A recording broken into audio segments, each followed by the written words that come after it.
we are. Good afternoon. I'm going to call this meeting to order. It's a workshop of the City Council of Fort Walton Beach on Tuesday, February 11th, 2025. I already talked to you about cell phones, so if you'll stand with me, please, for the Pledge of Allegiance. I pledge allegiance to the flag of the United States of America and to the republic for which it stands, one nation, under God, indivisible, with liberty and justice for all. Thank you.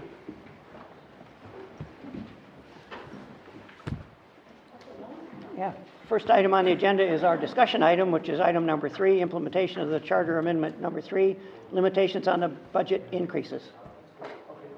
And Mr. Reeves, if you'll lead us off on this. Mayor, Council, one of the things that you entrusted me with when we started to go down this road was that we could have a little bit of clarity on the amendment item that we all are concerned about and moving forward. Staff has kind of helped to prepare some of this information for you. I know you guys have received a little bit of kind of bits and pieces. Sorry for the way it's come to you, but if we begin to analyze some of the basics, I'm going to jump around the backup material just a little bit if that's not a big deal. We did get some actuals, both, obviously the task is the actuals from 2024, which we did receive and we've given to you. They're broken into two areas that you know, and I'm just rehashing this for people that might be kind of watching it and starting to delve into this for the first time, as I did only a couple of weeks ago. So it's not an easy process, and we're beginning to identify things that may need to be tweaked a little bit. I don't mean from a legislative perspective, but maybe from a policy standpoint. We'll talk about that later in the backup material. But some of the things that we're really not sure exactly how to handle. There are easy ways to handle it, and then there are things that are a little bit harder. So, but starting with just the overall kind of health of things, the city seems to be falling into compliance. The staff over the years, budget at a rate that don't seem to get them into trouble. Just to put it into perspective, last year everybody was talking about actuals and not talk about budgeted. But to put it into perspective, on the expense side, the staff spent $2.5 million less than what they had budgeted. So the actual came in expenses much less than what we had planned. When you talk about expenses, it was $2.33 million. Well, our projected, what we've actually spent so far is 2.395. So on expenses, we're up 2.58%. It still falls within that referendum amount, which is important to you guys. That's the area that a lot of our focus, Nicole and my focus, has been on, is how can we feather that through without making it too cumbersome for the staff to do a ton of different budget items based on a 400-page budget, which we think is too much. So from a micro level, we're going to analyze the actuals every month. You guys will receive an update like this every quarter, because again, one of the things that you tasked me with was that I would try to put something in place so that your new person that'll sit here in the next several months will have somewhat of a structure of how they're going to manage these funds moving forward to maintain compliance. The goal is always going to be the 3% right now, but that could, in the years to come, depending on how the economy does, as you know, it could drop significantly. You could have where you just limited to a 1% increase or something like that. So what ifs are a hard deal to overcome. So in saying that, let's move down to we'll talk about the expenses obviously more. And Mayor, if you want to stop, if anybody has any questions, we're both here to answer questions, at least to the best of our ability. This is really the first bite again at actuals that you've seen, so there may be some questions that come out of that. Payroll, being that right now that's where we've had a little bit of a less of an increase. We're holding that from 5.8 million last year, which was the actual, to 5.9 million so far this year. It's only a 1.52 increase. And you say, well, how can that be, being that we gave the merit increases right off the bat, and we gave not the merit increase, the COLA increase, and then a 2% merit increase right behind it, and we're doing that currently. So you say, well, how do we get there? Well, we believe that it's come from unfunded positions that were possibly funded last year. This year, we've just been lucky enough to have enough of those to offset some of these and still keep us in compliance. Now, moving forward, again, we're going to talk about some of the things we've taken as steps to protect the future councils and the future budgets from falling outside of this. So we'll get to that in a few minutes. But right now, we're in compliance on both of the areas. You might have received this this breakdown. I don't know if we put it in the backup, but I know you guys received it last night as an email form. It does, for us, it's pretty helpful because it tells us what areas that we need to be looking at. One thing that Nicole and I talked about, one was if you see the non-departmental, that has a bunch of utility costs in there that we're going to try to sort out and figure out how those are going to impact us, because that could grow exponentially and get us into some trouble. So Yeah, it will grow exponentially, but it's offset by taking out the departments. So I reallocated that in the non-departmental to not be in finance and recreation or whatever. It's easier on finance staff to be able to allocate that in a journal entry to just offset just really easily. So it's going to look like non-departmental is a huge budget, but it's really not.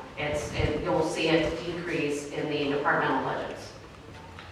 So hopefully it will, this smoothing technique, I like to call it, will help you guys to stay in compliance. I've said that multiple times, but that's because compliance is really the goal. And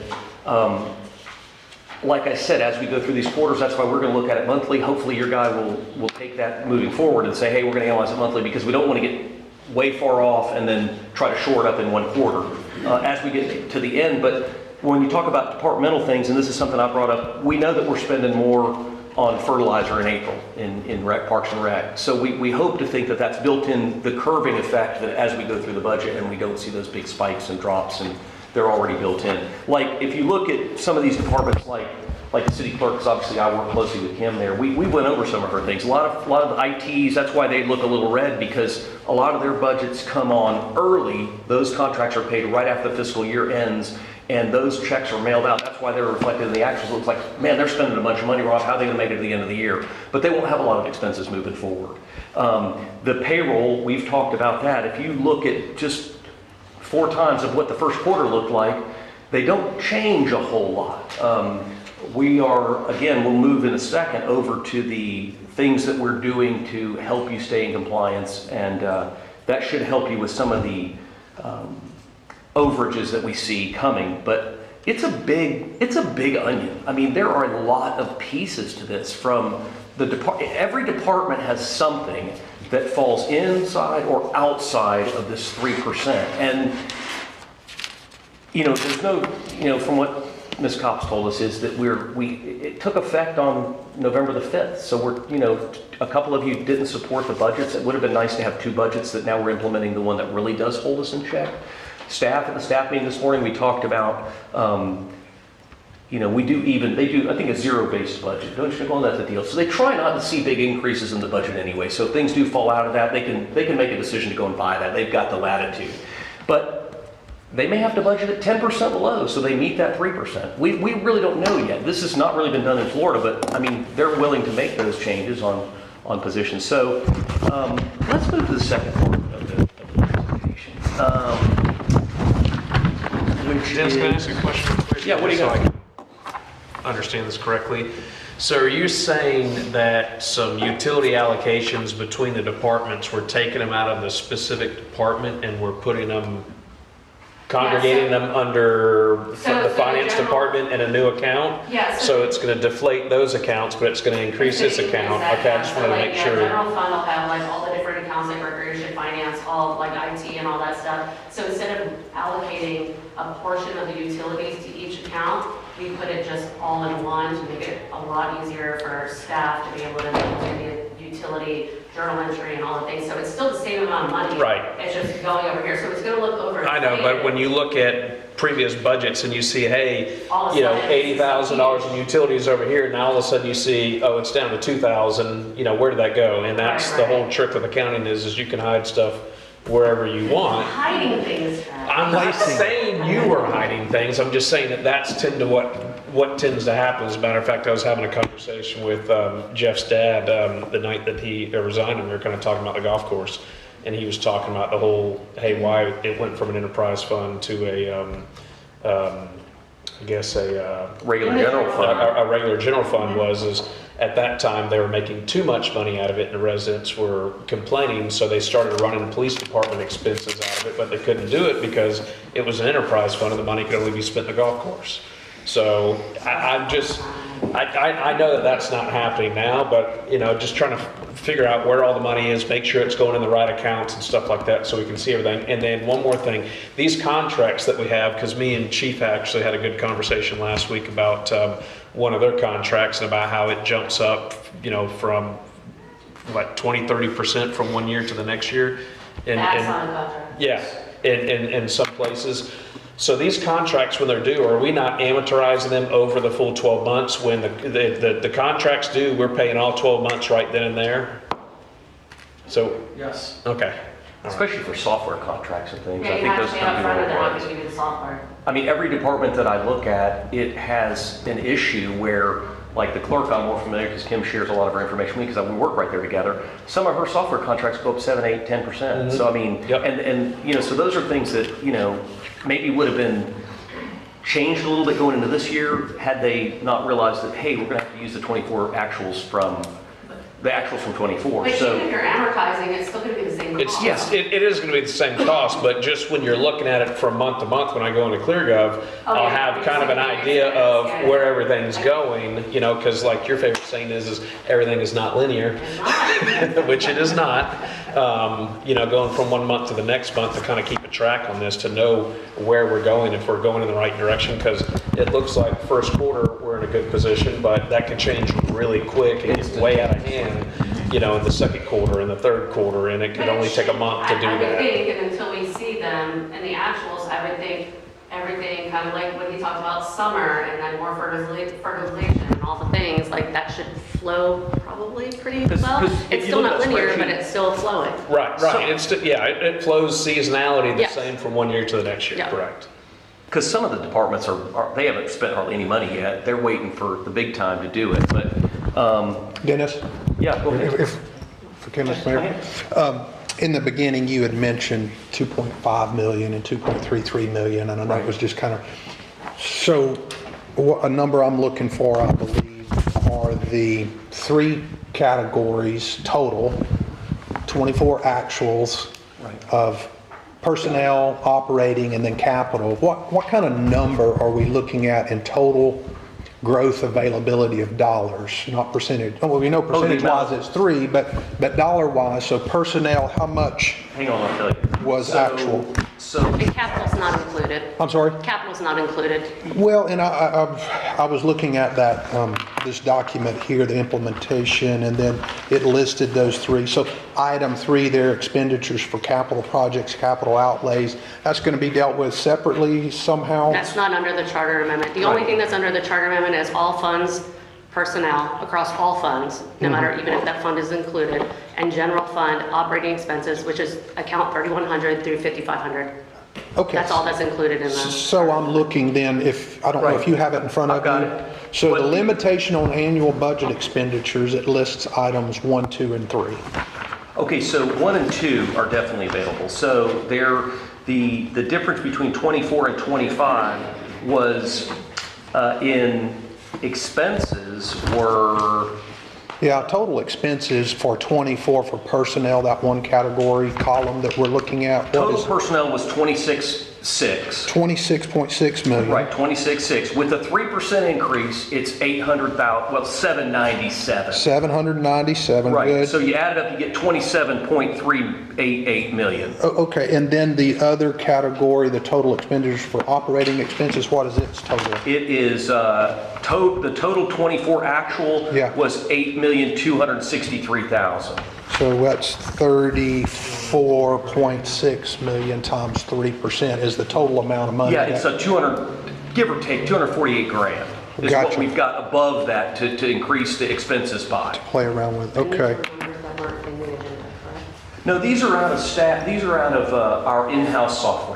These weren't included in, well, I think they may have, but this is off that spreadsheet. And really, this was provided by, just an interested group that had the numbers. Sure. It really is constructive. What about, can you help us understand then what limited expenditures in that item 3 is? Expenditures for capital projects. It's sounding like Nicole's saying those are not included, but then we've got limited expenditures shall be, and then it lists capital projects outlays. It's because it says other than those made from unrestricted reserves or from the proceeds of debt. Okay. So those are being cutouts. Might be like, Almost everything comes from the unrestricted reserves or proceeds of debt. But if there was a capital project that didn't come from one of those, then it would be included. Does that make sense? Yeah, I was looking for that word that you used that said excluded. Is it excluded? The exact words are expenditures for capital projects, capital outlays, and capital improvement programs other than those made from unrestricted reserves or from the proceeds of debt, provided such debts happen either as a result, through the rest of it. Which we'll talk Yeah. about in the But next that's section. other than those made from I got you. is the exception. Got me a little closer. Yeah. Thank you. Yeah, no problem. it's, like I said, we do, as one of our councilmen likes to say, we want to drill down a little bit on I think it's under non-departmental. I mean, that's concerning to me. We just started kind of talking about that today, and Nicole explained that it's utilities that are not included in the departments. Well, to me, that sounds like those departments could be skewed by a little bit by that amount, and their expenses look like they're conforming. Well, that one particular expense now showed up in non-departmental. So that's something we need to talk about and make sure that we're going to be compliant on that, even though it is not you're right, it's not in their departments, and it is a collective. It's the whole thing at the end of the year that we fall into the compliance issue. So, brings us to... Dennis, before we jump on to that, Go ahead. inside of our already approved budget, do we see, I know we're already in quarter two, but do we see anything in quarter three or quarter four that we've already, again, from a general fund operating expense standpoint, not personnel, but do we see anything downrange that, again, has already been approved in a budget So that staff as well as community is expecting to it roll takes us out? to analyzing each department, obviously.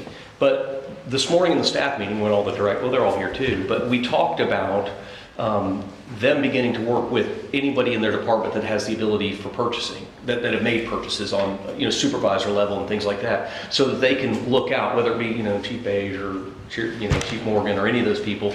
Can we maybe take some of those and break those across a little bit longer, maybe a big purchase, maybe over a 2-year period, because this is something we're implementing kind of immediately and directly. So it could throw these numbers way out of whack. But if we have some things that are a little bit larger that we do see, maybe depending on how the department looks, I mean, it's pretty easy for them. They know what they bought. They know what they're committed to buying.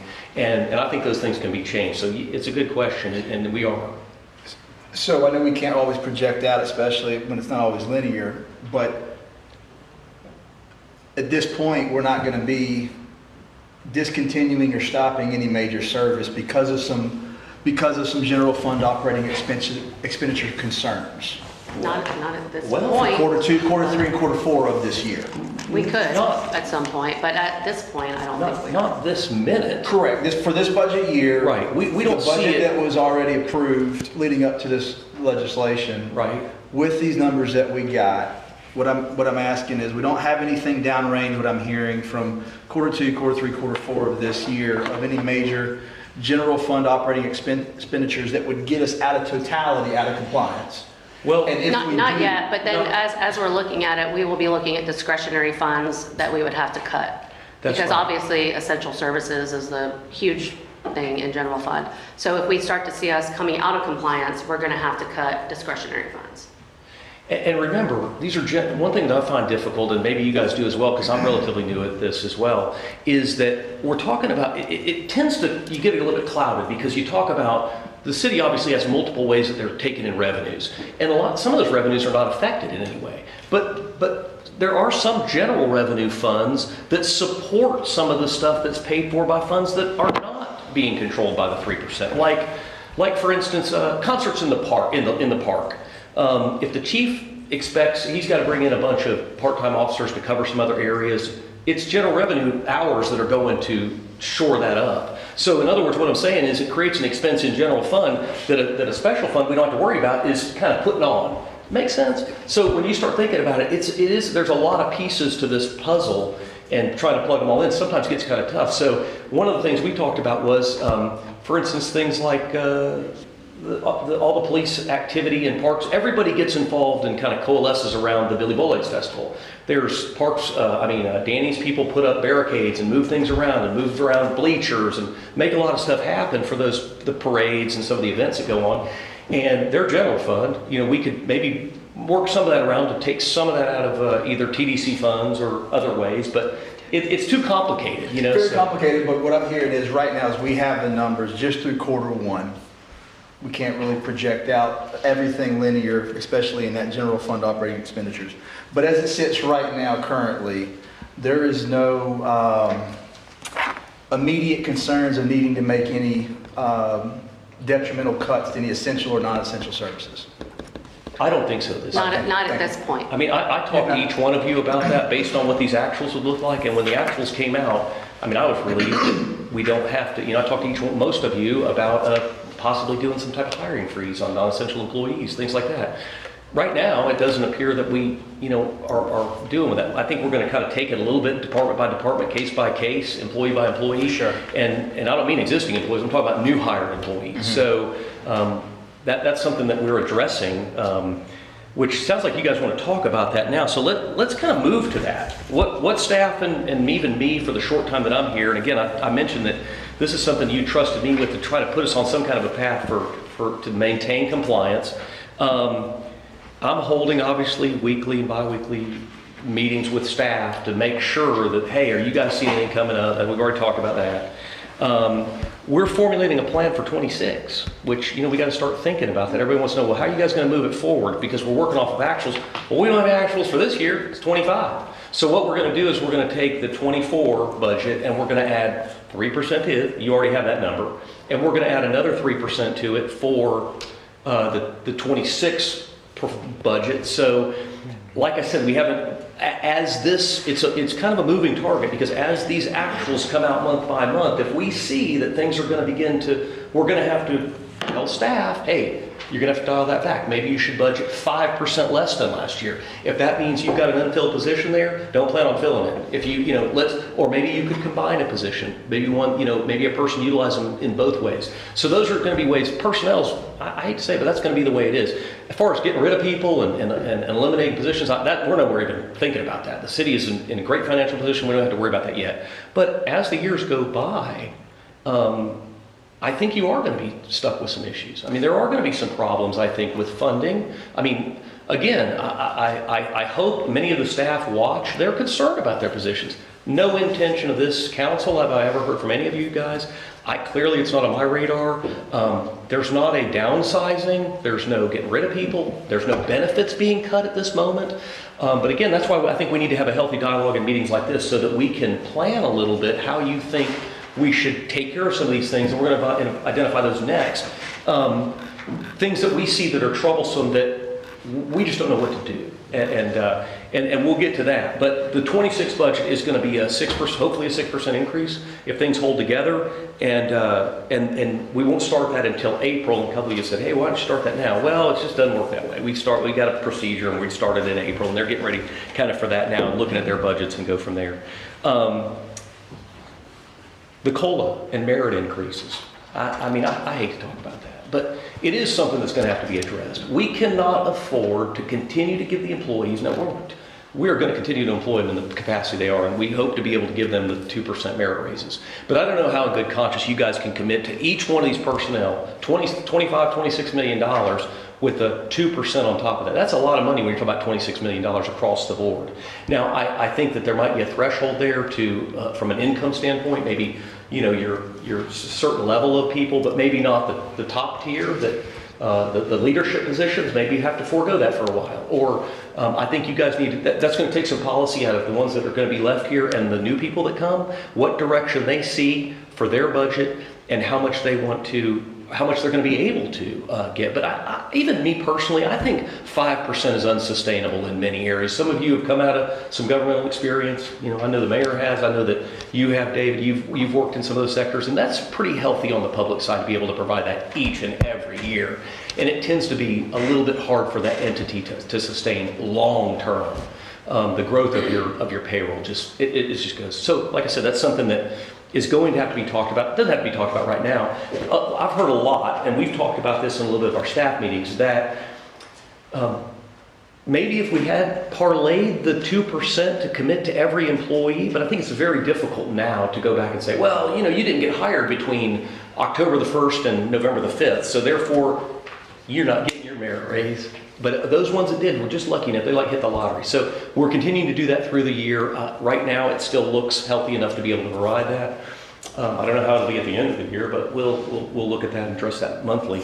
But those are going to be decisions, and I think they need to be talked about when we're in here. Policy things that are going to be coming up, not only the new members that are going to be coming on board the council, but you guys that are going to be here existing. Those are going to be hard. It's hard to tell people, hey, I don't know what kind of raise we can give you this year. We definitely want to give you your COLA, but those are going to be things I think that are going to be hard decisions. Mr. Mayor? Yeah, go ahead.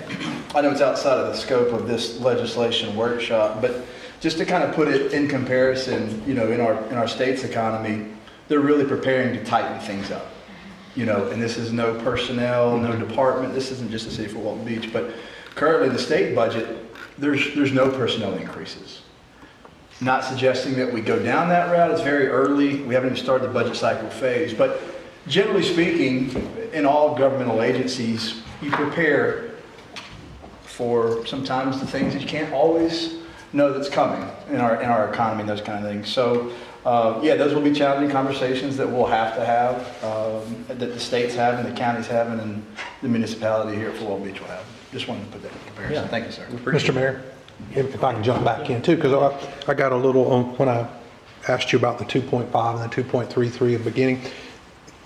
That was actually the amount that was estimated in estimated budget proposal, but actuals came in 2.5 less across the board in both of those. Is that correct? Just in expenses. Just in expenses. Well, I have it here. Which is really great. That's what you're supposed to do.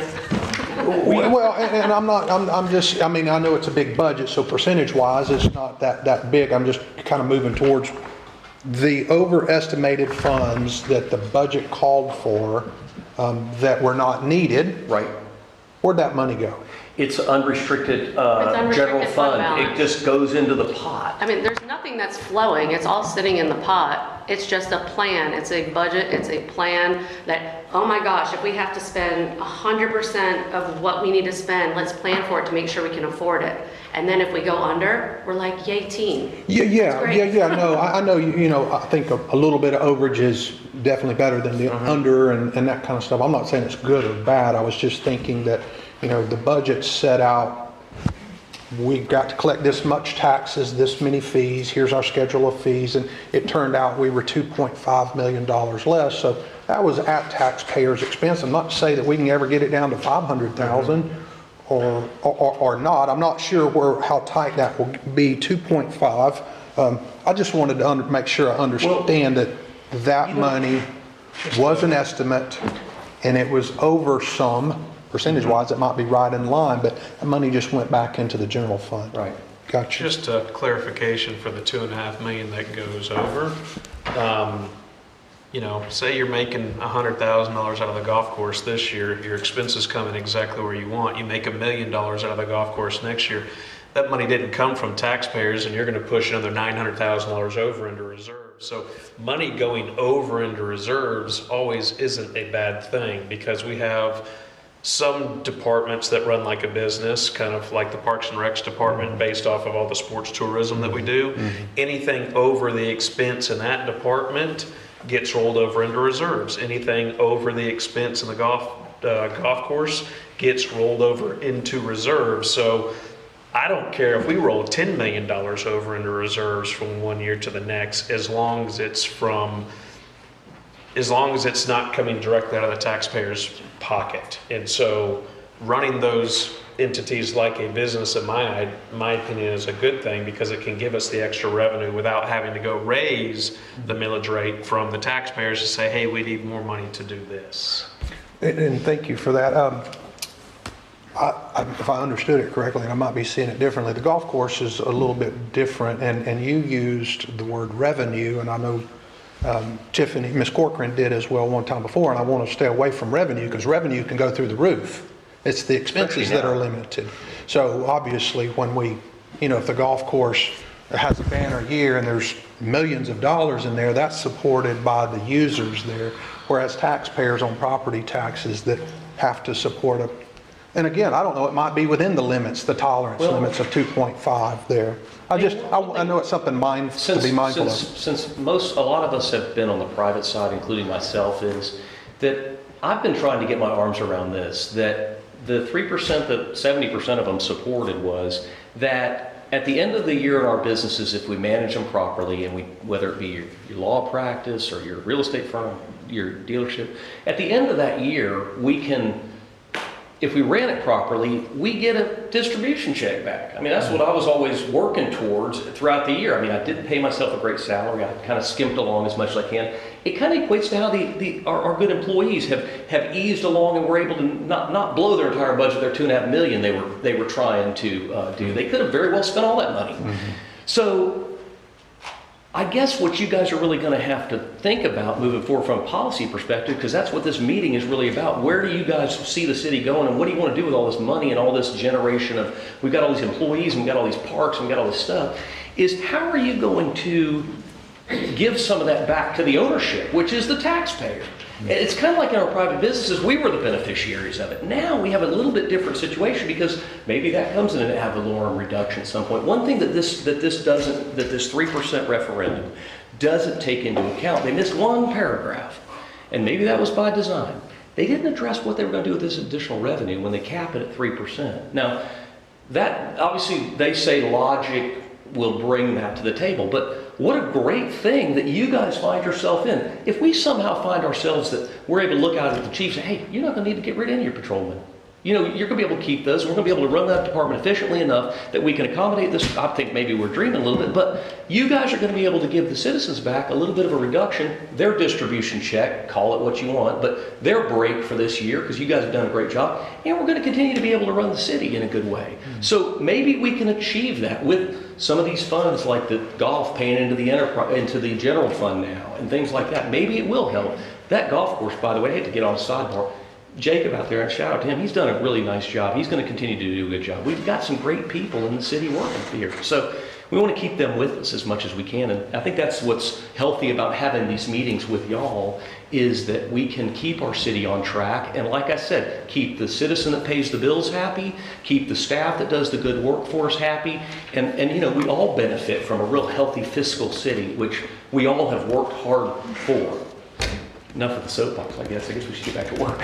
But that's helpful to me, Dennis. I appreciate that. I like hearing all of that. I think that's what it's all about. We're all working here for the betterment. I mean, you guys thought this was so helpful to the city, you forewent your health insurance program. I mean, there's not much of a more of a testimony to the health of the city than you guys kind of laying yourselves on the line for that. I mean, it's pretty commendable.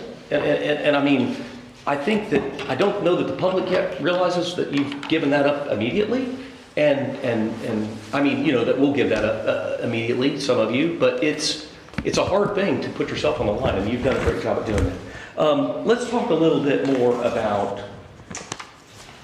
I lost my place. 2.3? Yeah. The bad part that we have to talk about, which I don't know if you guys will enjoy, but it's something that Nicole and I have been laboring over for a while. It's some of the areas that we really are going to have a little bit of a problem with. Depending on how our healthcare programs work, we get penalized each year based on if we've had more claims or less claims. You know, there may be something in the future that you guys have to address with HR's help on what programs you're able to offer, how much the employee is to bear of that expense. You know, obviously some of our surrounding communities aren't dealing with a 3% cap on some of their benefits and things, or 3% costs on their benefits and things, so they can be a little more generous with it. I think it's gonna be harder for you guys, but like this year, we've got a conference call. I know our HR has a conference call with Blue Cross on some of the things that we're gonna be penalized with possibly this year moving forward. You're talking about 10%. I mean, it's a big number on the payroll and the amount of people that we have that are taking advantage of the health insurance. So those are things that fall out of it. And Nicole, if you want to chime in on it, I mean, Terry would probably be better to chime in on the health insurance than I would. Yeah, Terry, you here? You know, I know that's something that's coming up, and you and I have talked about it. You said that could be a big number. As compared to what's budgeted, did you include that? And I don't really want to talk about budget. I want to know how it's going to affect our actuals, because that's a real number. Yeah, you guys have seen this too. Each year, we really never know what our final number is going to be. So I go to the meeting, I usually look at how we're trending, and we're trending probably 8 to 10% higher than we were last year. A big cause of that is the Ozempic, some of the pills and some of the diabetes drugs that were given it to all employees across the board that was part of the insurance pool. That effectively ended January 1st. So that should hopefully by May kind of give us a better idea of how we're trending as a pool and how we're going to trend as the city. But right now we're trending up. It also takes 1 or 2 people to come across with a serious medical condition, somebody with cancer. The diabetes is always a big issue. A traumatic injury, that 1 or 2 individual people could significantly impact our insurance for the year. So those are things that are unknown. We'll have a better idea, I'd say probably in the next 2 weeks when I do sit down with Carrie and see how we are at this point. It also falls in with hurricane coverage of property and casualty. I believe that we're pretty close to staying where we are right now, but I don't have the final numbers based on the 2 hurricanes that hit Central Florida. You guys know that that typically impacts every single one of us, so a big event in South Florida could also impact all the insurance rates throughout the entire state. But right now I'm told we're neutral. We don't have those final numbers either, so I'll have those coming up later in the next couple months. So those are factors I have no control over, and we do our best to control it. We do the lunch and learns, the wellness fairs, the biometrics, we do everything to control costs on our end, but it takes that 1 or 2 individuals to come up with a serious medical condition or just overusage, and it can impact our rates. Prescription's been a huge one for us this year, the cost of prescriptions. Real quick, just when we budget health insurance, obviously PNC is just a finite number, but when we budget health insurance, when we have, we always budget for whatever at that time we're doing budget payroll, we budget for what that employee has. If there's an open position, we budget for the lowest amount of payroll them coming in, and then we also budget for the highest amount of health insurance, because they could take the full health insurance, so we have to prepare and plan for that. So that's just, so you know, in a budgeting aspect, how we budget for health insurance.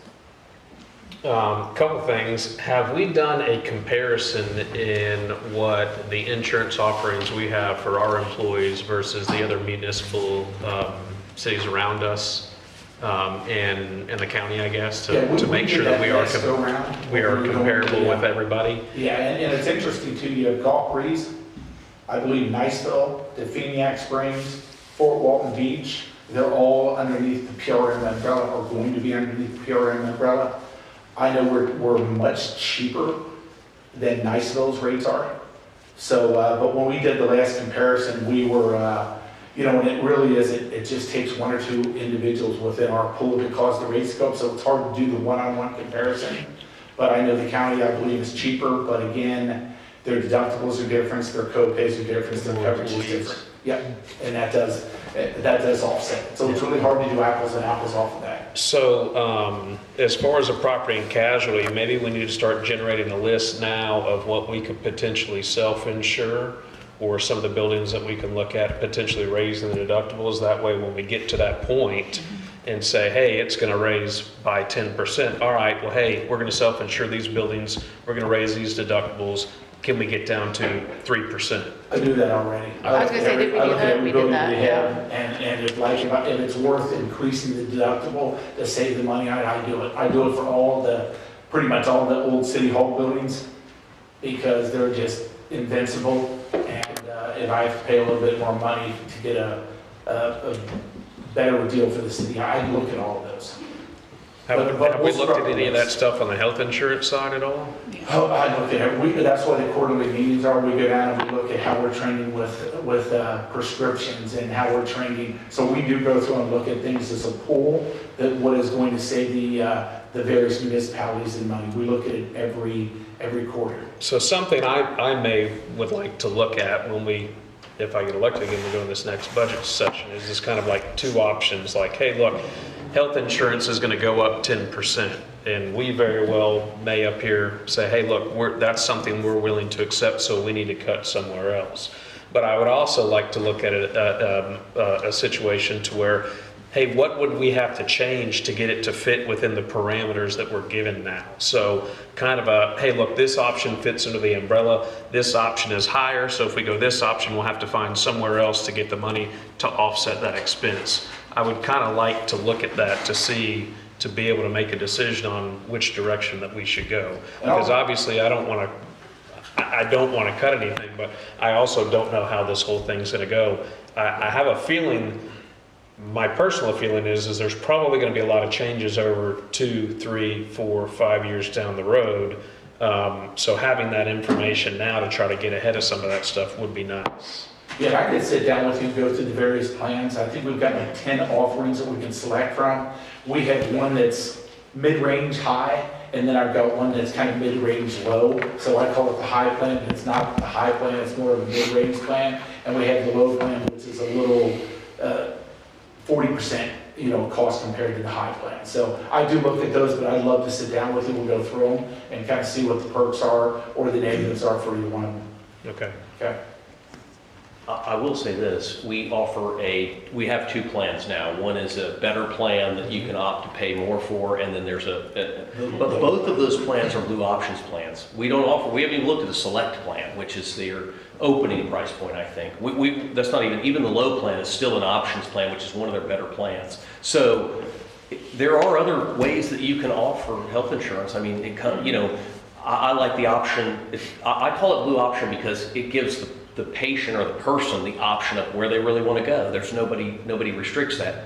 Select means Blue Cross helps you to select where you're going to go. So they give you these few doctors, not few, but they give you these doctors to go to, whereas, I don't know about you guys, but if I can afford it, I want to go wherever I want to go without any restrictions. So that's one of the things that, it may be a decision that you guys want to make. Again, open dialogue and meetings like this are where at least you're aware of some of those things.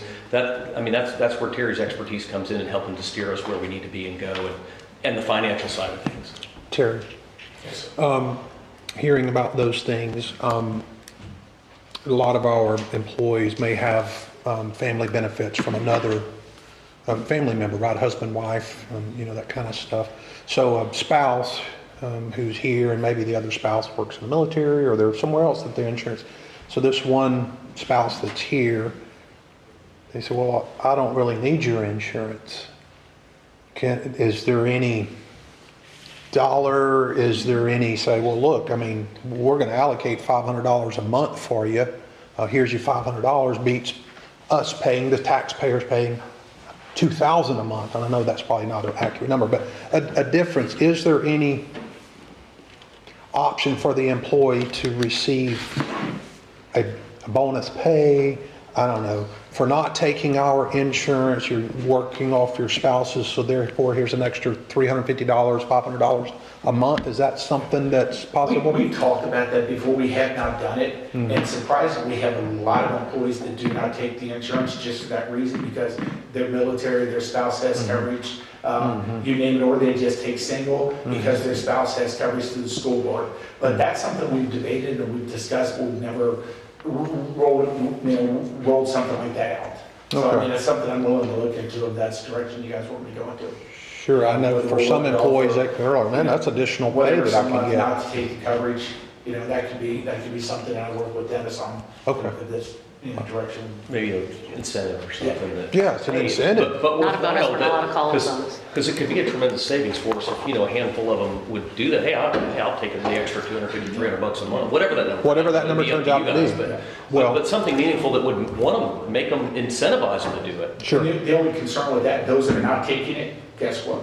They're gonna all of a sudden, yeah, I'll take that $500 a month. Well, and by all means, just that concept has to be looked at and analyzed and go, if everybody has that option, here's what we could offer. It could be.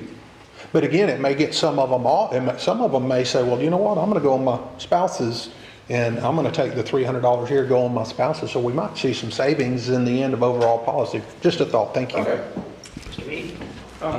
And if I need to bring this up later, I can. Back to the property insurance.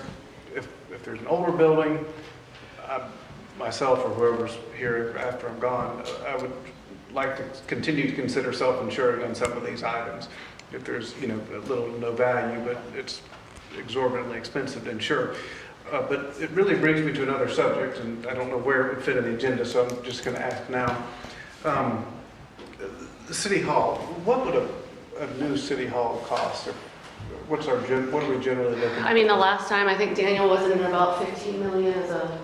Just City Hall. Yeah, just City Hall, without the auditorium. Okay. And I guess since we're looking down the scope of this budget, I know that you have a lot going on, but I think we need to think in terms of if that's realistic. I just did some basic numbers. If we've got a $15 million loan, which seems pretty low for a new city hall.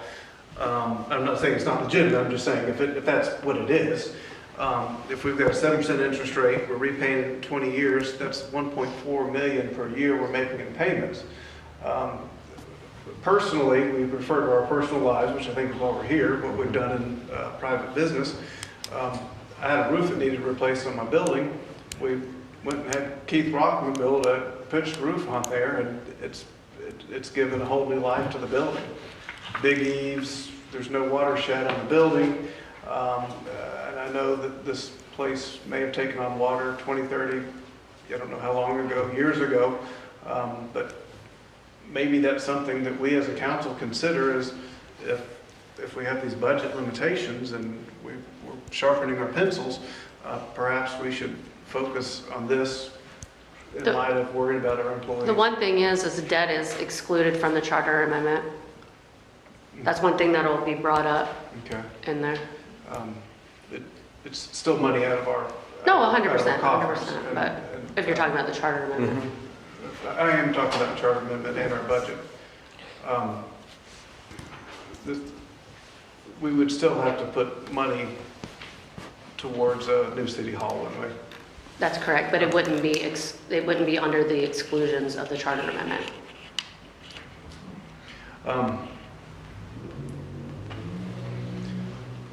Anyways, I would suggest this be something that we consider as adding some more life to our city hall before we talk about reducing our benefits to our employees and some of those things. We're trying to figure out how to, you started the conversation with how to retain, not have any reductions in workforce. Right. And I think if we look everywhere, this is one of those places we look. Well, I think that, you guys have definitely clearly got reserves in place. I think we're at a 30%, am I correct? The budget, 30% that we hold for reserves for hurricanes and things like that. Isn't that Yeah, for emergencies. So they're 30%. when I was here, it was 20%. So in 10 years, you've raised that by 10%.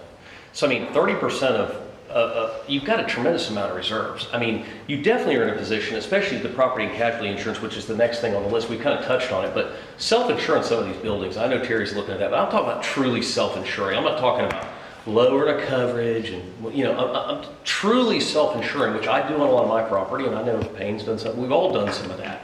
Cost of insurance is out of control in the state of Florida, and if we're in a position that we can self-insure, and we are, I think it's a move that we need to make significant. It'll be one of the notes that I put into the thing for the new guy, into the whatever advice I can give him. These are some of the things that we've looked at that could be a big savings for cost. So again, we can't afford the small upgrades that come in the years to come because we do have a baseline of 24. So whatever we can do to peel away that banana peel and make it work for our employees and be able to keep those coverages in place, I think is the most important thing. It's not about building a new city hall. Yeah. Mayor, Yeah. I have two things. First, self-insured. I'm self-insured, and the money that I would pay for insurance, say on my house, I invest that, and it's grown. I can rebuild my house 2-3 times. So that's something to look at. The other thing I want to get back is insurance for health insurance. Help clarify this for me. Are all our employees paying the same amount of health care coverage? It varies, single coverage, family coverage, spouse coverage, so it varies. And you have 2 plans, a low plan and a high plan. Okay, so those that have high costs, like diabetes, heart, or whatever that has, like you mentioned. I'm not allowed to get into that. No. So I can't differentiate. No, I'm not asking you to tell me. Okay. But there are ways of working with that, like you mentioned, the prescriptions and things like that. There are ways of working with that to where you don't have to pay that. We do everything we can to control cost, which is, like I said, the biometrics, the lunch and learns, doing your physicals that are free, getting wellness checks, everything. There's things that, like the world in general, we're all overweight now. So we have diabetes, we have hypertension, we have stress, more than we've ever had. Those are our metrics, the big ones that we have every year. I can't come and say, Travis, you're overweight, I'm not going to give you this diabetic drug. No. You know, so you get the plan to pick from, and you know that's all protected. So that's why I'm asking, so they have a choice of which plan that they take that will work with whatever condition they have, and hopefully they're well and don't need the insurance. And a lot of them won't go to the low plan because that's all they can afford. Just service workers, you know, a lot of That's them. what I wanted, Yeah. that's what I wanted to know. Yeah. Thank you. Hopefully that helps out. Okay. Yeah, I understand. Yeah. Mr. Mayor? Yes, go ahead. Again, I know we're kind of in different places, so if this is not the right space and we're going to get to it a little bit, just let me know and I'll say the time. But I think one tool that we haven't really scratched at yet tonight, and I believe the vision is we're going to continue to workship this at least each quarter. 2 months. 2 months, okay. So where I'm going with this is one tool that we haven't discussed enough is part of the legislation where it talks about without prior referendum and approval. And not suggesting that that's a tool that we utilize for staff moving forward every single year, but there has been some narrative tonight about, you know, possibly if we get in a 1 quarter a tough situation, cutting some personnel or things like that to get compliance, but continuing to explore what that essential service or non-essential service, whatever it is that may be cut from the payroll expense side of the house, or if we get out of compliance on that general fund operating expense side of the house as we prepare for that. I just want us, as we go through these workshops, continuing to think and consider that tool that is in the legislation without prior referendum and approval.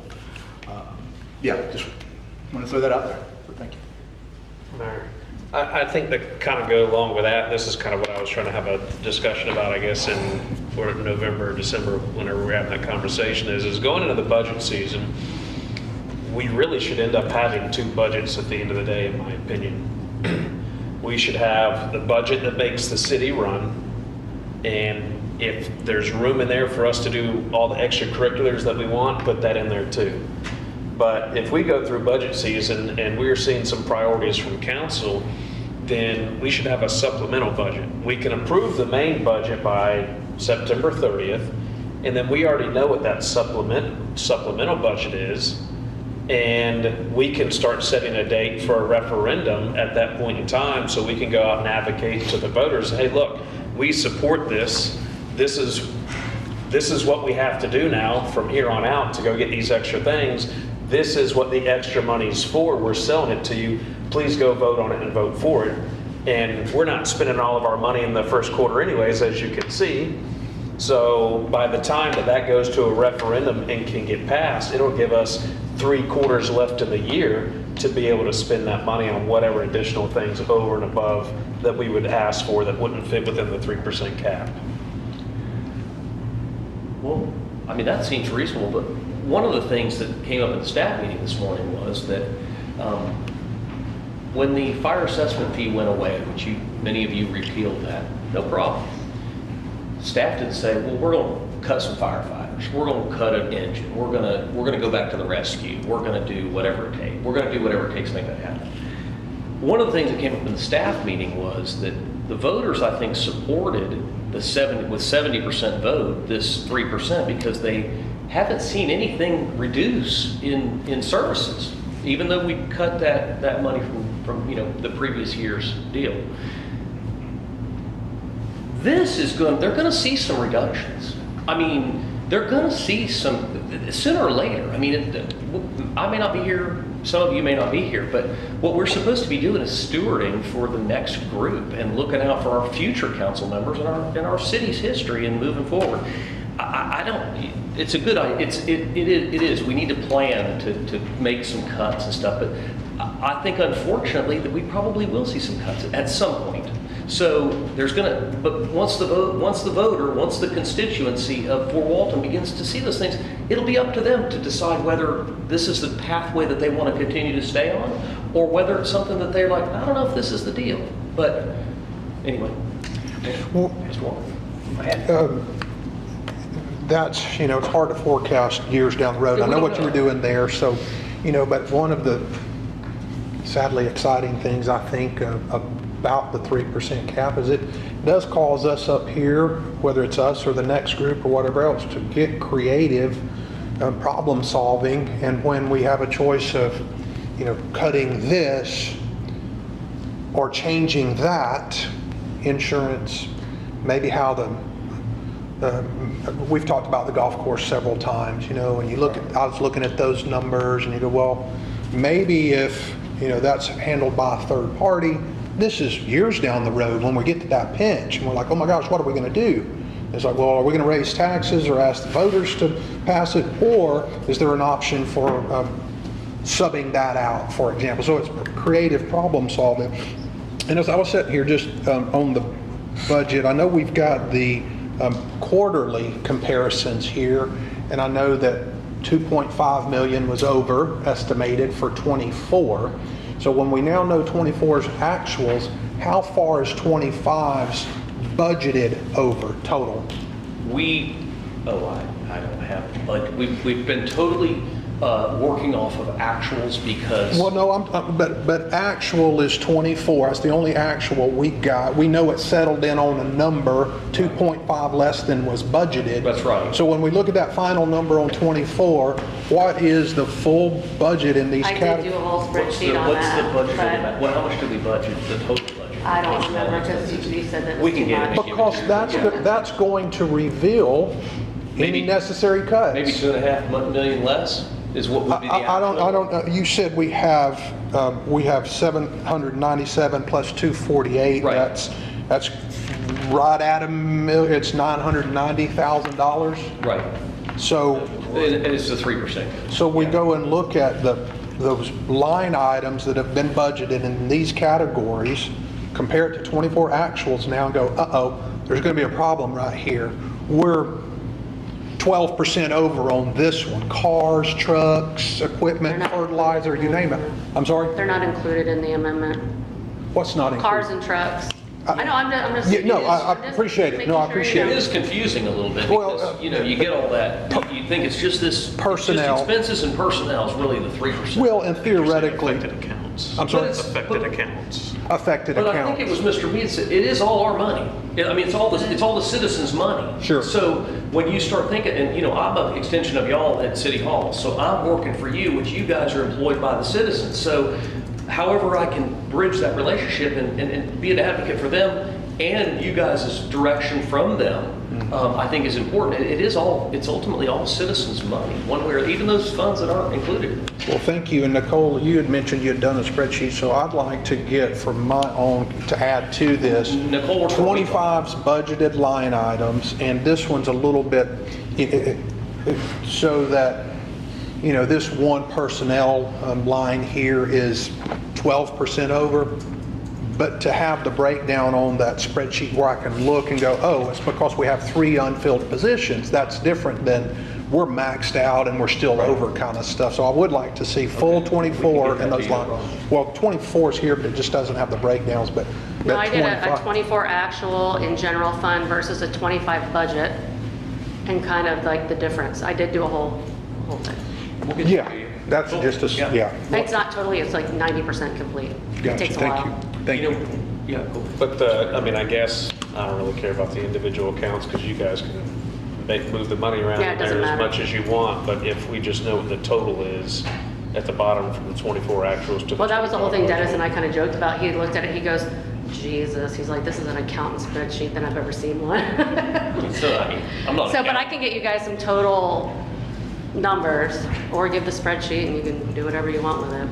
But You know, I think that there's been a little bit of and this is something else that's on our list of things that we're trying to do is trying to ensure that staff understands that we're not trying to clip their wings or anything, but we are held to the 24. I think people thought it was going to be based on 25, but after we had that meeting, with Ms. Cox, we came to the realization that it's based on the 24 actuals. So even if they budgeted this year, I don't care how much they budgeted, they've got to remain in the 24 actuals, 3%, plus 3%. That's it. So we've been pretty clear on that. I do like what I think Mr. Smith said was that it allows us to think of ways, might have been you, Pam, what's the most efficient way that we can run the city? I mean, is it realistic that we self-insure a few of these buildings and save ourselves some money? I mean, I think that this is healthy. I mean, so, I mean, I'm on your side. I think this is really healthy and it's going good. Can I interject something? Oh, I'm sorry. Yeah. What the charter amendments told us is we need to look at our budget. And I don't think that we're told to dismiss these things because they may or may not fit within this definition. But I think that's what we're trying to do here is not be dismissed or dismiss vehicles or something, even though it's outside this budget. Sure. I think it's important that you keep mentioning those, and the rest of us do. City Hall, whether it is or it isn't, or the financing is or it isn't. That I think the spirit of these amendments is let's take another look at the city, guys and gals. Let's see how we're operating. And so I don't think that I'm not dismissing what you say, even if it doesn't fall under this charter amendment. Yeah, I mean, I got it. I'm there with you too. I said it, I think, to Dennis early on and plenty of others. Another good thing at it, and I think it's what you're articulating, is that we're going to have to become somewhat of budget hawks. Whereas before, we wait on staff, the staff tells us what they want, we say, okay, that's good. So now we're all looking and becoming, and we'll have to problem solve. I don't think staff ever in the future will just, do certain things without saying, hey, we got a problem, council, y'all gonna have to help me with this. This is where our budget problems are. So it will help council's knowledge on the budget and experience in the budget. The contracts I do see right off the bat are going to be a problem because, like Chief said, with the flow. So maybe purchasing, when we get with them and we start updating these contracts or renewing these contracts, we're going to have to explain to some of these companies how trust me, they will. I do it all the time at my own business. They tell me I got to sign a year contract. Minimum lock me in. I will not do business with anybody that does not give me a 30-day out. And every single one of them will find a way to do business with me. All right, we'll make it 6 months with a 30-day out after 6 months. But when we start going and having these conversations with these companies and submitting these contracts, we need to let them know up front so we can get on a more consistent, predictable increase with what the expense is going to move from 1 year to the next. I don't even know the axiom. I don't understand why it jumps up 10% 1 year and drops down 20% the other year and drops up, goes up 30% the next year. I'd have to read that thing to kind of figure out why it does that. But I guarantee you, if we gave them a path to where we said, no, we don't want that. We want, if the annual contract over 5 years is, 30%, we want 6% a year. I don't know if Axon will do that for us. They're basically monopoly within the industry. As law enforcement, you're kind of forced to go to Axon. If you want to have tasers and body-worn evidence.com, they just became a juggernaut. And what they've tried to do in a lot of cities is that first year was a carryover from our existing contract. So they absorbed the last year into the new year contract and made that the first year. And for a lot of cities, as revenue goes through the contract, they want to see an escalation in the prices. So the first year they started off at our current contract, then they reduced it because we were able to consolidate some services and actually get a better deal for the city. So that's why it started up. It comes down then into year 2 and 3, and then it goes back up in those final years. And just because of the consolidation of services, it really led to a wild roller coaster ride in that contract. But if you look over the 5-year period, we actually saved money on the new Axon contract versus the old Axon contract. And to get to that 5-year savings, we had to do that. Now, we probably could have smoothed it out a little bit, but I don't know if we would be able to smooth it out to a 3% increase. It might have been a reduction, a small increase, a little bit bigger increase, a little bit bigger increase, a little bit bigger increase. But they really try to get that number down in that year 2 and 3 because that's what a lot of cities like to see is that near-term savings. And then they're hoping for appreciation, property tax increases, valuations to go up. So in year 4 and 5, the city's in a better financial place to pay off those last 2 years of the contract. I get that, but I every single day, all day long. All I do at work is talk to companies, and we try to do business back and forth, and you can't get anything you don't ask for. And if you tell them what problems you're dealing with up front, most of them are going to do whatever they can to find a way to do business with you, because it's the only way that they get the money. And I know that they're a juggernaut, but pretty much there's one company that owns the 8 largest softwares that we do business with in the car business. But typically, if you have a conversation with them, they find a way to help you get done what you need to get done. I bet you if we picked up the phone and we called them and said, hey, look, these are the issues that we're dealing with. We need to find a creative contract that can fit within that. They'll find a way to help us because they want to do business with us. So that's all I'm saying is instead of, we're going to have to, just because something's been done one way for forever, that doesn't exist anymore.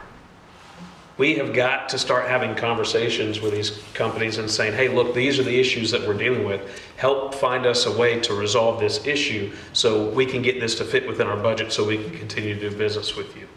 And I would say 95% of the time, they're going to find a way to help you out. Now, there might be some extenuating circumstance every now and then that they just can't.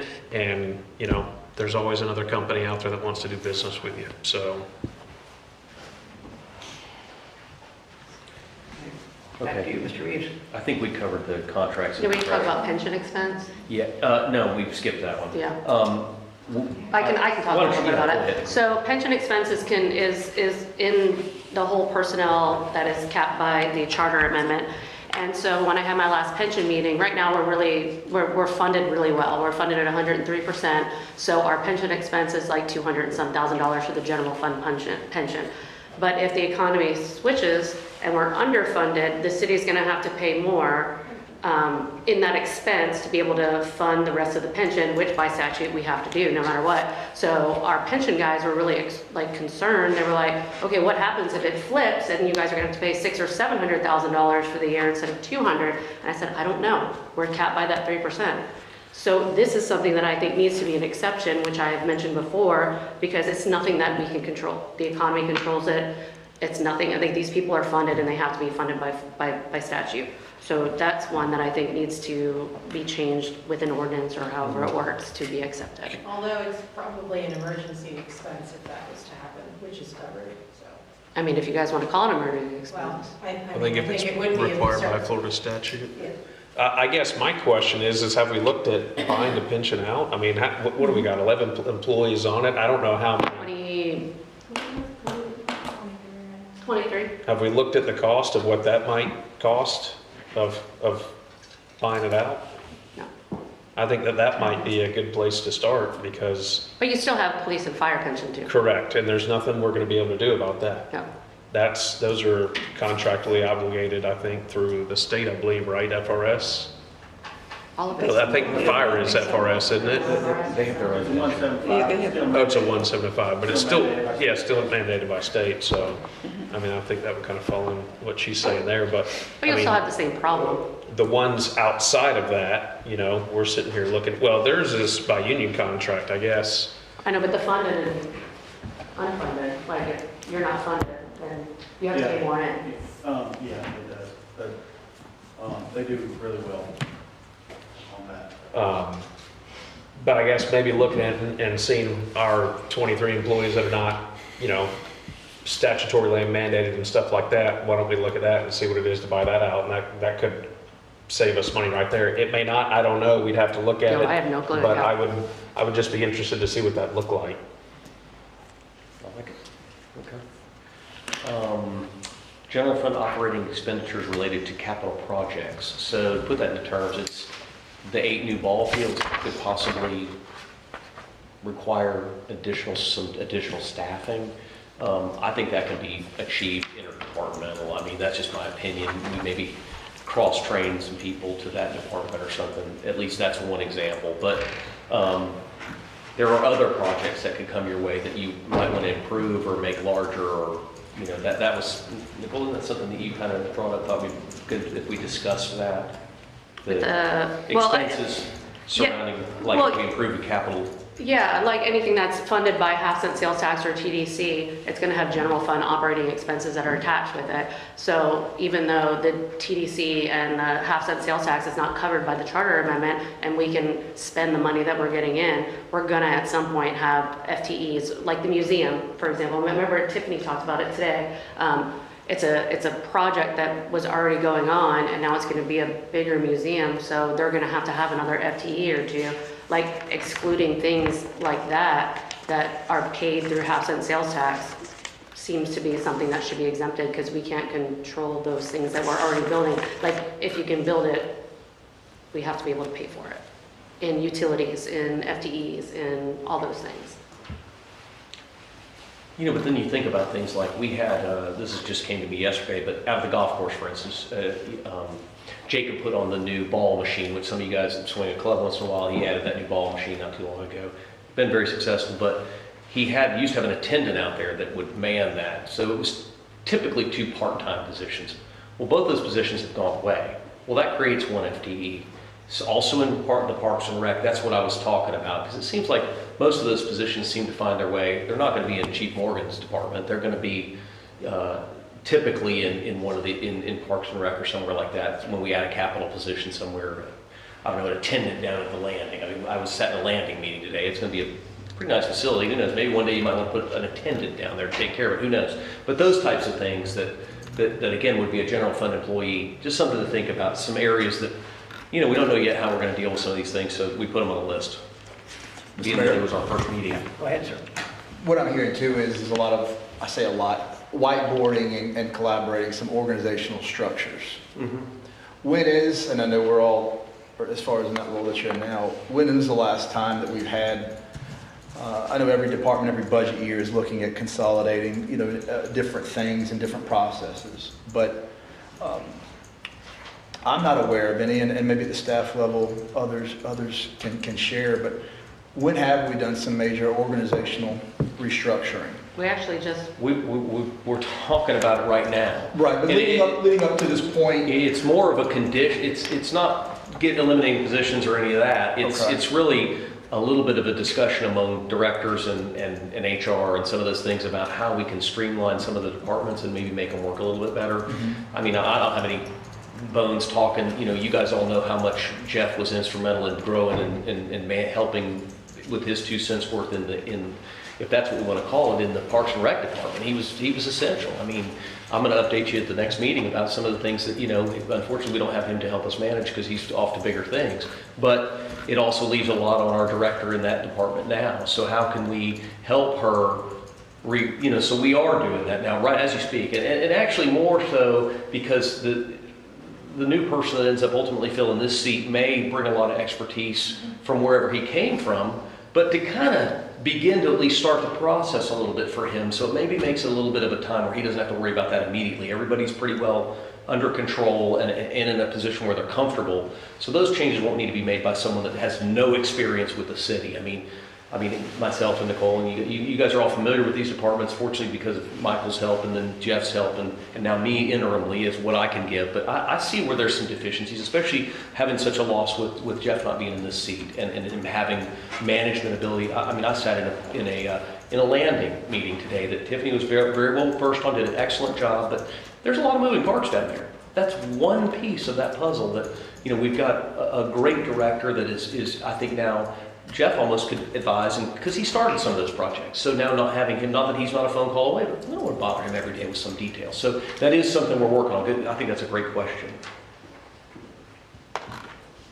do you want to talk about the expenses also?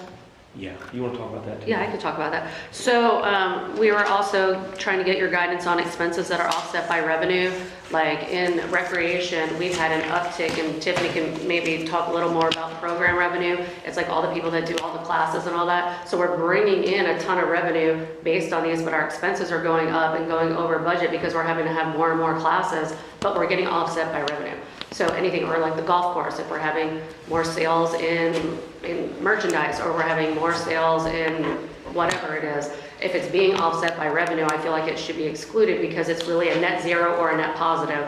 And it will increase our expenses for the next year, but it's positive for the city. So there's not a reason it shouldn't be excluded, if that makes sense.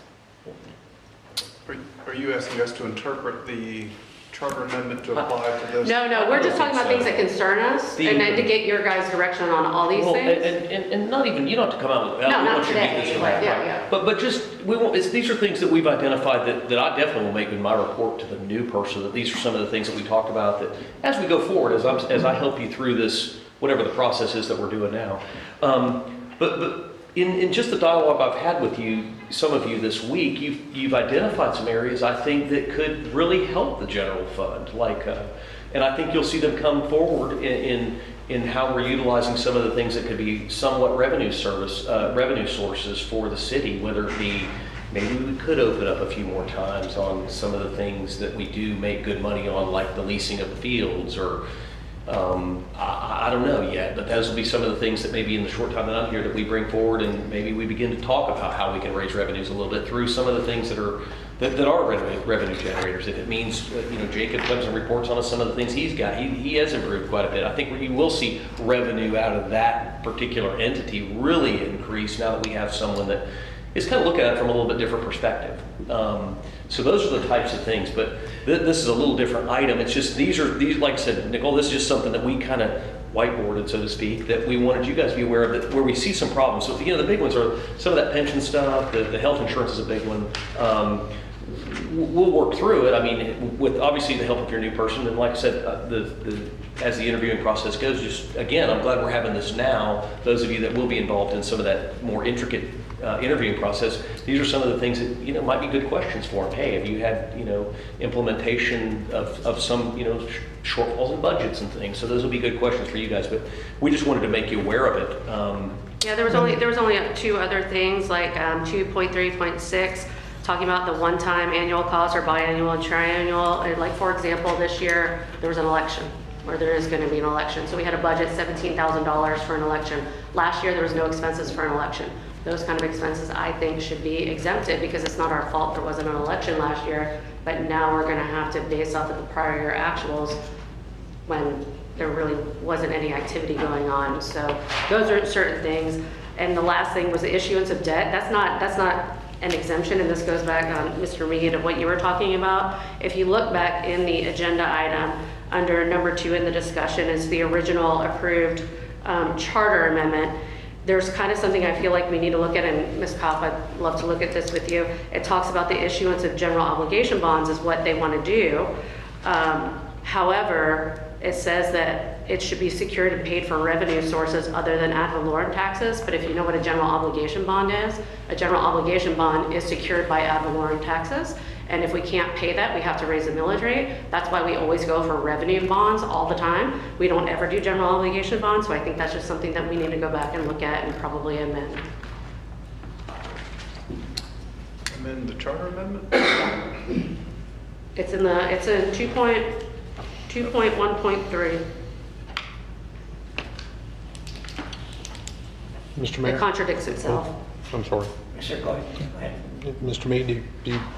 No, I guess I'm just confused. So basically, most of these things, and I'm not sure, are you suggesting? These were never intended for us to be take any action on. No, this is just something to think about. These are just the first meeting, and what we wanted to do in this first meeting was bring up a few things for discussion so that you guys know that if you are called on about some of these, you've heard about them. I'm just We'll update you, like if HR comes back and says, we do indeed have a 10% issue with our health insurance.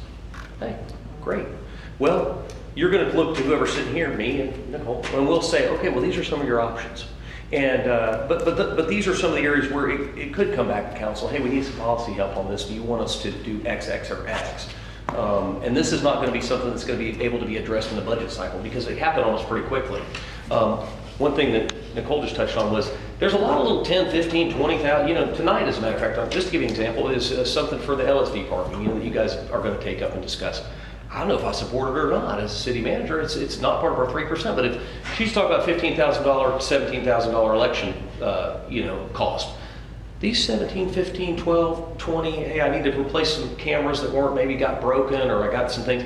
These types of things that aren't in your typical expense, they didn't get budgeted for. They add up over time, and we only got 3%. And if we've already budgeted and allocated for it, in the early on, it doesn't give us a lot of wiggle room. I'm not saying that there's not, because I don't want to get a firestorm from people that are watching this, but there are some things that we just want you guys to be aware of. Not that we're not working on, or not that whoever sits here next is not going to be working on, but we're trying to always be in compliance, and just know that these are some of the things we have identified that could make that a little bit more troublesome. I'm just reading the language that Ms. Neighbors was reading, and I don't think it's a conflict, I just think it wasn't written that way, because it says obligation, I'm sorry, it says the issuance of general obligation bonds or other obligations, comma, including loans, the debt service of which shall be secured and paid for by revenue sources other than ad valorem. To me, they're talking about the loans. You're saying you can do general obligation bonds or loans with the debt service being secured by something other than general. But we can talk about that. Yeah. But you hadn't mentioned it before. I was randomly going over and I was like, Yeah, wait, that that kind of works. contradicts itself. Mr. Mayor, Ms. Neighbors, you had mentioned something there about revenues coming up, and I think you used the rec center as an example. Banner year, tournaments are excellent, whatever else, and we're dealing with expenses that are capped. Right. Revenues can go through the roof, right? So they go through the roof, we have that banner year.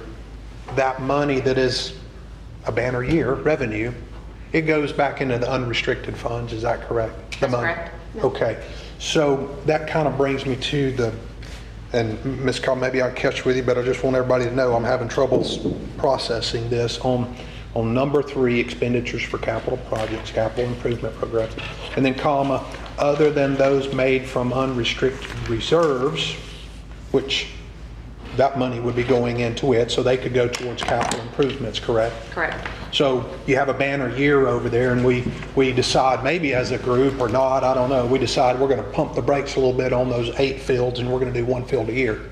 And it's because y'all are they're having a banner year over there. The proceeds are coming from that, so that would be allowable.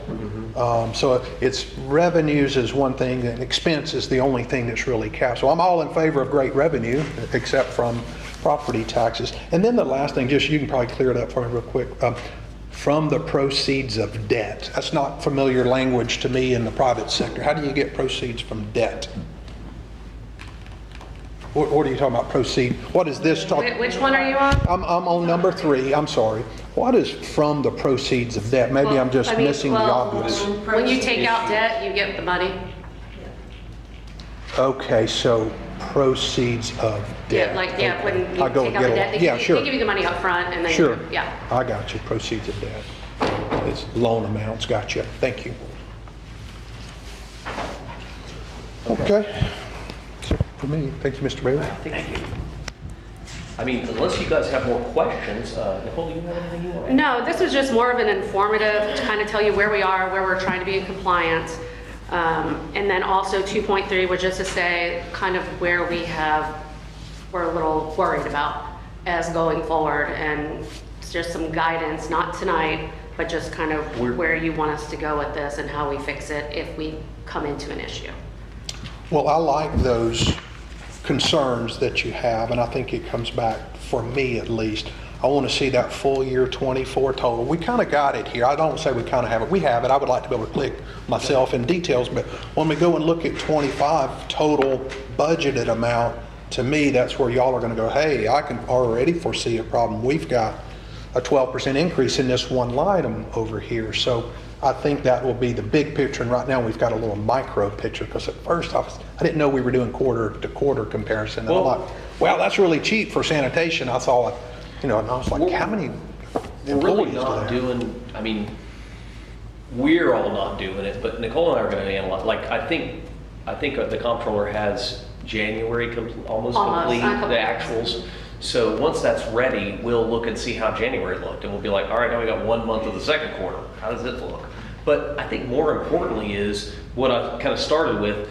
We're really having to rely somewhat on the directors a little bit and where their budget is, not 100%, but because they're down more at the macro level, where they can say, hey, we do have a purchase that's going to affect expenses pretty greatly. Maybe that's where we're going to have to rely on them some, and that's in the backup. I talked to them about that, and I'll continue to do that weekly and be like, hey, you guys see anything out front of you that we need to be aware of? And trying to work on a couple of these areas that we really need maybe a little bit more clarity on. If those expenses have come out of those departments, how do they really look? The utilities, that could be a big one. So that's something that we'll work on and make sure that we're okay in compliance there. But so far, it seems to be working. So I know this is your first time for us to go through this together, but hopefully it clears a little bit and we can continue to work on it and stay in compliance, at least for the first year. If we do it, if this ever gets done around the state, they'll be calling us to see how we did it. But yeah, I mean, that's really kind of the end of our brief. I mean, we've got it out there. Yeah, Mr. Smith. As it relates to our accounting and ClearGov and stuff like that, how do we get that thing to where it's working like advertised? Because there is businesses, Google, with as many employees as they got. I guarantee you, the guy that runs that, the CFO, he can walk in and he can press a button and he get his actuals for that month right then and there. Can you come in and sit with me, Travis? Please do. And so I'm just trying to figure out how we get that stuff transitioned over to ClearGov, because right now I understand the API is not working. Right. There's no reason why we've had it this long and it shouldn't be working. So But it's not working just not for us, it's not working for anybody. It's not working for anybody. It's not just for City of Fort Walton Beach. Okay. It's not live yet for any city or any county. It's not live or it's not working? I don't know. Carol and I had a meeting Because that would be my today question, because if we're paying for it to be working and it's not working, then they owe us some money, in my opinion. No, I 100% agree. So we went through a list of things today on ClearGov of what we need to figure out. There's some new things that we're hoping to bring forth also in this budget season that ClearGov has done. So Carol and I met today, and we followed up already with ClearGov, and we're waiting to hear back from them, and API was one of them. So I'm assuming the API is just uploading a Google Excel sheet so it can update the numbers and update our website. Well, the Is that API something? should work as it reads into our system. Correct. But right now, we're But it's uploading not that happening. spreadsheet. So I guess my question is there a way for us before we leave that night or first thing the next morning after everything in the system gets finalized or posted the next morning to upload that file onto ClearGov so we can I mean, you start? can do that, then it takes 5 days, 5 days, I think. It takes 5 days to update that file? Yeah, for ClearGov because they have to do something wizardly on their end. I have no clue. I'm not on their end. That's crazy. To get it in and get it up there, yeah. I mean, yeah, I'm sure there could be a file. So best case scenario without the API, we're always going to be a week behind, Yeah. which is, granted, it's better than where we are now. So how often are we updating it right now? It just seems like We do, maybe and once once a we month. close the month, Okay. then we update it. It was a little lagged because of the year end and all that, but usually my finance staff, they have to close by the 20th. We're about to close in, I don't know, 2 or 3 days, so we're behind the, what I give them as a deadline, and then we submit it to ClearGov, and then ClearGov uploads it. So we have like a little button that we push and upload and do all the things. So. Okay, and then, so we're, 20 days out if you punch it on day 21, so we're going to be 26 days behind at any point in time. And then I'm assuming all the numbers that we look in there now, I know there's been some concerns or questions about numbers being in the right spot. And I know how when you build these things, they're kind of like a open source, and we got to build it to how our accounting system's set up here. Right, yeah, we accounts work that with have. ClearGov to do every single number in the account number. We have 16 digits in our account number, and we Right. have to all map and do all the things. So all of that, as far as we know right now, is correct. So when I go and start looking at this thing again, once we start getting it updated. It's updated through December right We now. should be, the numbers should be correct within They should match with what 25, was- 26 days. Yeah, with what was on Okay. the agenda item. Okay, all right, thank you. I just wanted to get clarification on that because I know there was some questions about numbers and this and that and everything else. And I know how big of an ordeal it is to get something like that set up. So we're good. And so now we're just waiting on them to get their butts in gear for the API. Yeah. Okay. Mr. Watkins? Yes, I really appreciate these 2 columns of numbers. kind of helps me look for trends and stuff. I want to make sure I understood it right, that on the non-departmental general fund operating expenses, that it went from 158 to 424. Is that because of utilities? Is that what I understand? Yeah, so I reallocated, instead of expensing it in each individual account, like city council, finance, PIO, Sure. and all that, instead of allocating it out, we just did it so it's non-departmental for every single budget. So you don't see it on there because the charter amendment doesn't include like enterprise funds and all that, but I did it for enterprise funds too. So I made it so all the utilities get expensed in the non-departmental to make it time efficient and Instead easier of for doing our staff. 16 entries. Right, Yeah, yeah, exactly. and something I would look for, because it's just the way I look at it, but I'm not picking on IT, it's just one that I looked up at. IT, the first quarter of last year was 208, this year it's 259. Where do you look? Oh, you I'm sorry. I think that wasn't on the agenda. General fund operating expenses. Those columns, do you have it? Nicole? Oh, this one? Yeah, under IT? IT, and it's just for clarity's sakes, IT is 208 was the expense for the first quarter of '24.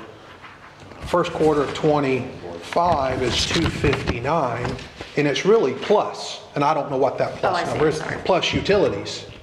No, I that's don't know not, how- I'm that's sorry? not plus utilities. That's probably because, I'm guessing, Terry, some of the software went up, or VTech. It could be VTech.